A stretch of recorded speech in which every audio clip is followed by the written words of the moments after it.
We will travel many roads in our lifetime, some long, some short, and some that may be supernatural. One such unseen byway is the Midnight Road, and it leads here from this point in time into the outer realms of the unexplained.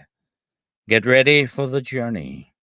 Come with me now, and let's travel the Midnight Road. Excursions into the unknown with your host, Dennis Carroll.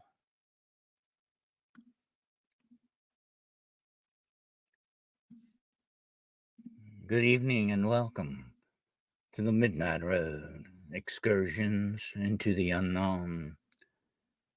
Tonight, we have the strange and uncanny case of the White Thing.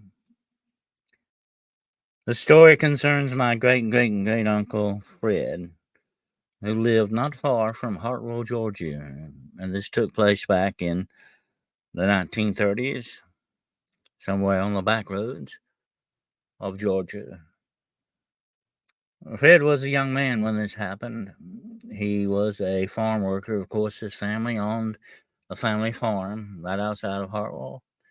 And back in the day, the young people, they didn't have much to do. They waited for the weekend. They would walk into town and watch maybe a movie and buy a soda or whatever they wanted to do in that situation. They would do it. And as all young people, they wanted to have a fun time. They worked hard on the land. They picked cotton, raised cows, planted corn, just enough to get by with, definitely. So money was very tight. You didn't do this often, but once in a while you got a chance to go to town, and that's what Fred did. This happened in the autumn of the year. Uh, the leaves were already falling and dying and falling on the ground.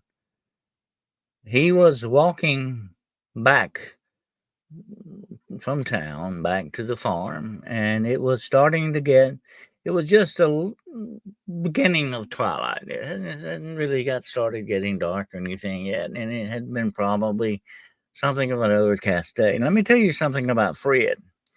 Fred was, he was in his early 20s. He was a strapping young guy. He was not afraid of anything. But the only one thing that Fred feared was dogs, because he had been mauled and bitten very badly when he was a very young child by a dog. That was the only thing Fred was afraid of. He carried a .38 pistol in his back pocket at all times. Of course, most of the country guys always did that. And Fred was an excellent shot, a crack shot with that .38. They say that he could shoot the center of an ace of cards thrown in the air. He could shoot the center out of an ace. So he was very good with the gun. No problem at all in that fact. And he was a very courageous young man. Like I say, there was nothing that he feared but dogs. He was always watching for those, of course. And he was going back towards home on this day from town. And he was taking one of the long back country roads. Most of those were dirt roads back in the day. Of course, there were cars and automobiles, but most of the country folks still used, some of them used wagons and horses, even back in the 30s. But Fred was walking. He was walking. And he said the first time that he saw this thing, he saw it way down the road. And it was something very peculiar, something he had never seen before. He was familiar with the woods. He was familiar with all the wildlife that was around there. Whatever the situation, Fred knew all about that stuff. But this was something he had never encountered before.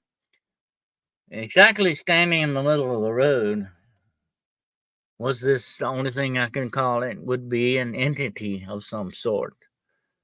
It was a white thing. And he said the closer he got to it, of course, the larger it got. This is perpendicular to what his side. He could see in his side. And he got up closer to it. He first of all, he thought this was somebody with a white sheet on, trying to scare him or something, you know. But as he got up to it, closer up to it, he got within about 10 feet of this thing. And he stopped and he looked at him because it was standing very peculiar in the middle of the road. And let me explain what he said it looked like. It was humanoid in appearance, but it didn't show any arms or legs. It was like you see what's depicted in this picture here. It was just a white form of something standing there. And he said it was white and it didn't move, it didn't have eyes. But it was almost he could feel like it was looking at him. Well, this really spooked Fred. And like I say, he was a very courageous guy. It would take a lot to do that. He didn't understand what he was looking at because he had never ever seen anything like it before. The more he examined it, the more frightened he got from looking at it. What could it possibly be? What was this thing? And so he went down. He said he got down in the ditch and walked around this thing. He didn't want to get close to it. He got down in the ditch and went around it until he got on the other side because he had to go down this road to get home. And as he got on the ditch, and he said the thing seemed as if it turned and watched him. It just like it slowly turned and followed him, but it didn't move from its spot. Just like a person would be looking at somebody else. And he got down in the ditch and he went around it and he got on the other side of this thing and he stood there looking at this thing. So what in the world could this thing be? And it really spooked him, so he pulled his 38 out.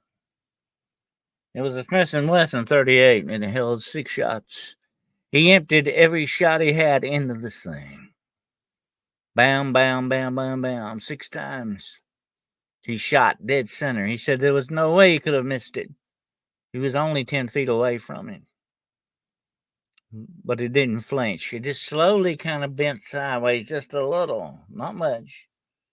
But he still kept standing there in the middle of the road. Well, of course, he'd had enough of this and it was starting to get dark. So Fred backed up and slowly went on back down the road in the direction he was originally going in.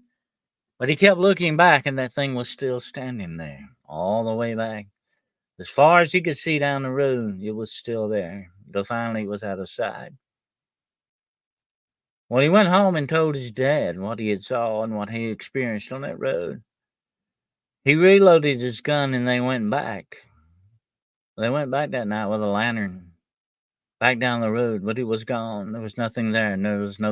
He went back to the same exact spot because he could see his footprints in the ditch. The red clay ditch of Georgia.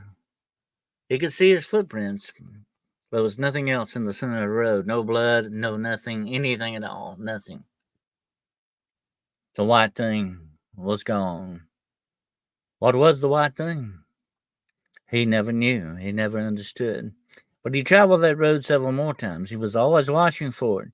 He was always in mind of meeting this thing again. But he never saw it again. What was the white thing? Did something tragic, some kind of a terrible murder or something happen here on this road at one time or another? Was there some kind of entity that watched this road? Was it some kind of a spirit? A demon? What was it? I guess we'll never know. Only the white thing knows for sure. But if Fred were here, he would definitely tell you that whatever it was not human. And that is the story of the white thing. There are many strange and unusual things that happen along the back roads of Georgia and other places far out in the middle of nowhere sometimes. You never know what you may encounter along those roads, so be careful and keep an eye out for the white thing.